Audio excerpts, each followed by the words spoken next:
kulanti wanaagsan saaxiibayaal halkani waa Calanka TV waxaad ku soo dhawaataan qodobada wararkii ugu dambeeyay ee caalamka. qodobada wararkeena aan ku soo qaadan doonana waxaa kamid ah kooxda Al-Shabaab oo weerar culus ku qaaday garoonka magaalada Jowhar, askarigii ka dambeeyay dilkii ciyaartoydii Balad Xaawo oo xukun adag lagu riday, ujeedka shirka xasaasiga ah ee maanta ka furmay magaalada Muqdisho, dagaalyahan ka tirsan kooxda Al-Shabaab oo qarax ismiidaamin ah ku dilay labadiisa waalid, iyo xaaladda magaalada Boosaaso ee xarunta ganacsiga maamulka Puntland. qodobadaasi iyo qodobo kale oo faahfaahsan ayaan warkeena kula wadaagi doonaa hadduu eeba weynaydno. haatan waxaad ku soo dhawaataan warkii oo faahfaahsan. waxaa maanta magaalada Muqdisho ee caasimadda Soomaaliya ka furmay shir lagu howlgelinayay guddiga hogaaminayo qorshaha ee ciidanka xoogga dalka ammaanka dalka ay wala wareegayaan ciidamada AMISOM, taliyaasha ciidamada xoogga dalka, booliiska iyo wasiirar ka tirsan xukuumadda Soomaaliya ayaa ka qayb galay furitaanka shirkaasi iyadoo halkaasi ay hadallo kooban ka jeediyeen.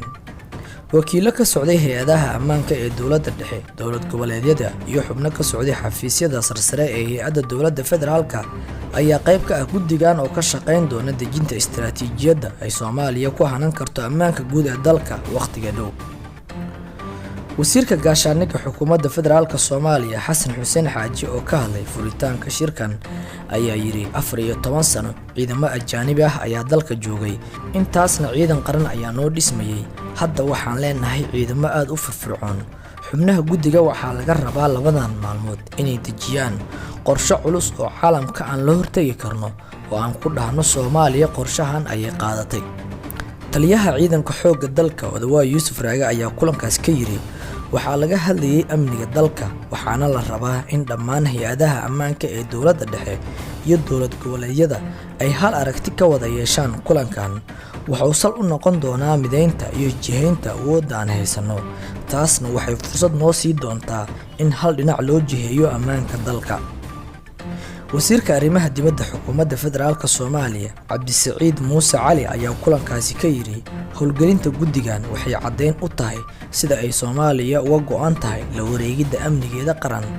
guddigan waa goobta looga doodayo lagana jihaynayo qorshaha la wareegidda mas'uuliyadda amniga, waxaana la idinkaga fadhiyaa inaad qiimeyn ku samaysaan waxyaabaha ka hirgalay qaybihii hore ee qorshaha, caqabadaha iyo waayo aragnimada laga bartay si aad u soo gudbisaan tubta dhammaystirka qaybaha dambe ee qorshaha. dhankiisa wasiirka amniga xukuumadda federaalka Soomaaliya Cabdulaahi Maxamed Nuur ayaa yiri 14 sano ka hor waxaa laga hadlayay sida dalkan ciidamo shisheeye loo keeni lahaa.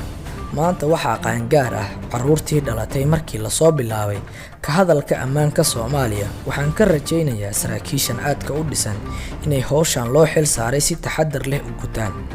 mas'uuliyiinta ka hadashay furitaanka shirkan oo Muqdisho ka socon doona 2 maalmood ee soo socota ayaa waxay caddeeyeen in dowladda Soomaaliya aysan aqbali doonin in loo meeriyo go'aan aan ahayn kan ay soo gaaraan guddiga maanta fariistay ee ka socda dowladda federaalka iyo dowlad goboleedyada dalka.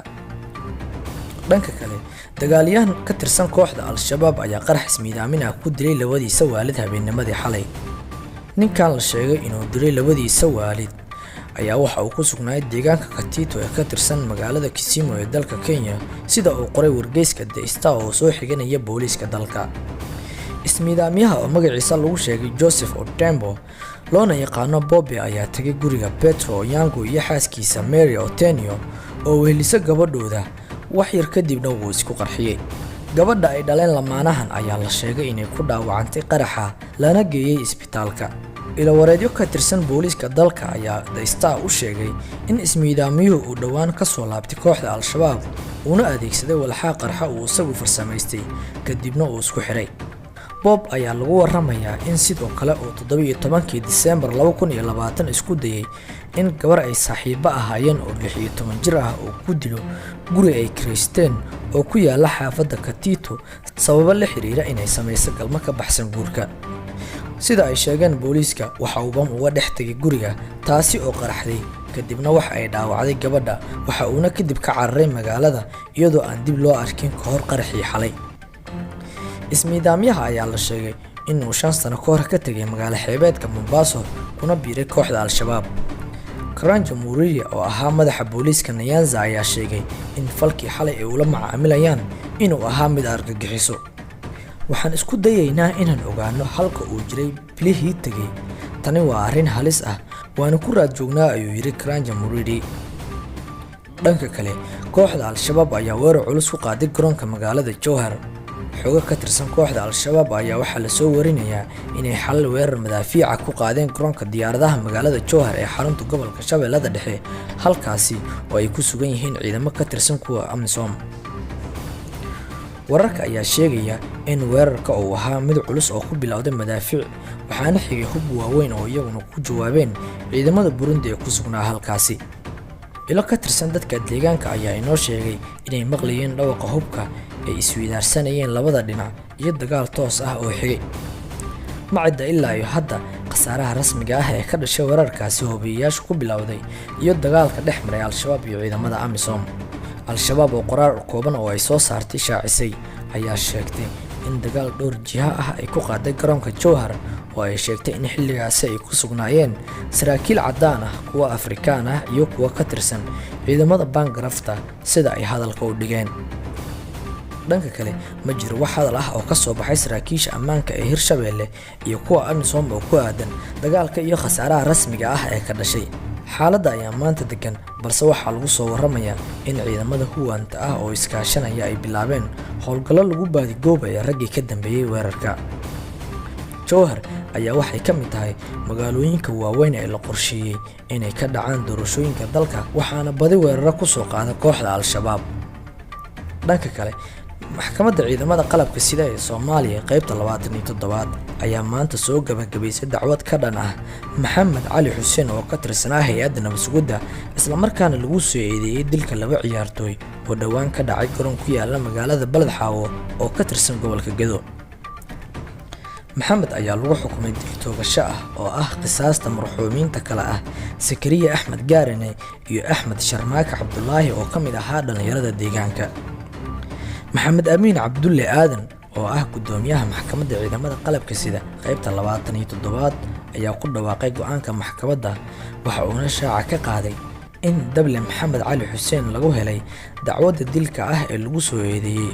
Waxa uuna sheegay inuu si bareer ah u furay rasaasta isla markaana lagu xukumay dil toogasho ah.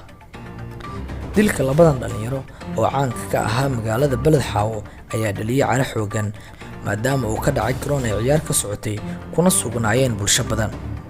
Aadan Cumar Barkhadle oo ka mid ahaa waxgaradka deegaanka isla markaana aqoon qoto dheer u lahaa dhalinyarada la dilay ayaa waxa uu sheegay inay ahaayeen ubaxada soo kacay isla markaana aad u firfircoonaa, bulshadana ay si weyn uga muuqdeen. Labada wiil ay ka mid ka ahaa dhalinyarada ciyaartooyda degmada Balad Xaawo waliba kuwooda la oran karo waa kuwa u firfircoonaa ayuu yiri. Si kastaba, xukunka ay maanta riday maxkamadda ciidamada qalabka sida ayaa la soo dedejiyay, waxaana soo dhaweeyay ehelada marxuumiinta iyo inta badan shacabka magaalada Balad Xaawo.